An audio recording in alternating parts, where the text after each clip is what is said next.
Those in the real estate brokerage sector admit how easy it is to enter this industry in India specifically. All you need is 100 square feet of space, a desk with a chair, and you're in business. You don't need any investment or accreditation to become a broker. So it should come as no surprise to you when your broker stops taking your calls or claims that the sales agent you dealt with has left the company once your check is in. Vasudha Sharma tells you how India's thriving brokerage business escapes the regulatory radar. 29-year-old MNC executive Varun Anand is like any his age. Investing in a sound property and getting the most out of his earnings are important goals for his young family. Varun did take the plunge into the property markets, but the experience has left him bitter. Not because of his builder, but because of the broker who sold him his flat. I was approached by this NetAmbit and I booked a flat through them in Noida. And I was offered a certain discount from them initially, but later on, that discount came along with a string attached, that being a credit note. And there were terms and conditions such as till the time they don't receive 100% of their payment from the builder, they would not issue my credit note payment.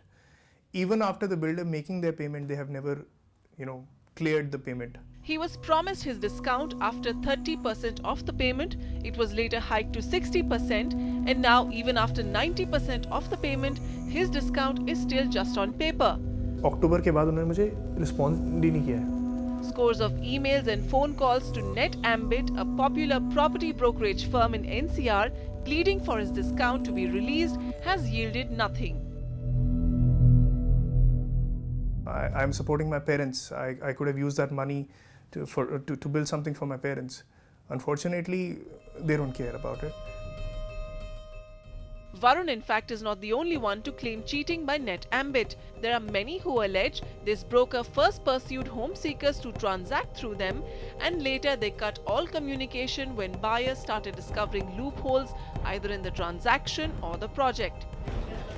Buyers say they look up to their broker as their property advisor, soon discover that they will do whatever it takes to sell projects by suppressing facts, misrepresenting details and making false promises. Sometimes I've seen some builders showing social infrastructure, whether it's hospitals or schools, to be as far as 7 to 8 kilometers. But when they are making the pitch, they say it is within walking distance or maybe half a kilometer or so. The builder has got certain red flags coming up. The builders do not highlight that. If the builder has any problems, legal cases, the brokers hide that from the potential buyers. Sir, आपको छोटी सी information देने के regarding में. Once the booking check is in and the commission pocketed, the rest becomes a matter between the buyer and the builder. With no regulatory body to monitor the brokerage industry, there can be no liability on the broker if something goes wrong with the sale. No licensing regime in most parts of the country, including in Delhi. A lot of the people simply disappear, which is why when we look around for case laws on how real estate brokers have been dealt with by consumer forums and stuff, you will be surprised there are almost next to none in India. The property business in India is run a lot on goodwill, and one of the large players in the organized brokerage industry, Investors Clinic, has recognized that by adding its own in-house customer care team to serve buyers through the life cycle of the project until possession. 3 years back, 4 years back, developers were only interested in getting business and they didn't run any channel partner empanelment process to see what is their background, what infrastructure they have, can they service clients after sale, etc. But now as markets have slowed down, developers have started focusing in terms of rating the channel partners like A category, B category, C category, and that categorization is also available to the customer.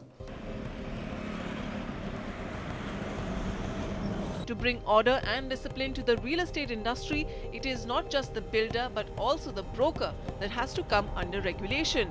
Perhaps the global practice of professional certification for brokers should be brought into India as an entry barrier for fly-by-night operators. With camera person Sumi Diogam, Vasudha Sharma, NDTV. All right, well, it's any size of brokers. The point is, if it's an unregulated industry, there'll always be a case of cheating. And then what about consumers? Aren't they getting greedy? They don't want to pay for research. They want largest discounts and they don't go and check the project that they're buying, and they just go ahead and depend on the broker. So, well, the story is only one side of the entire picture.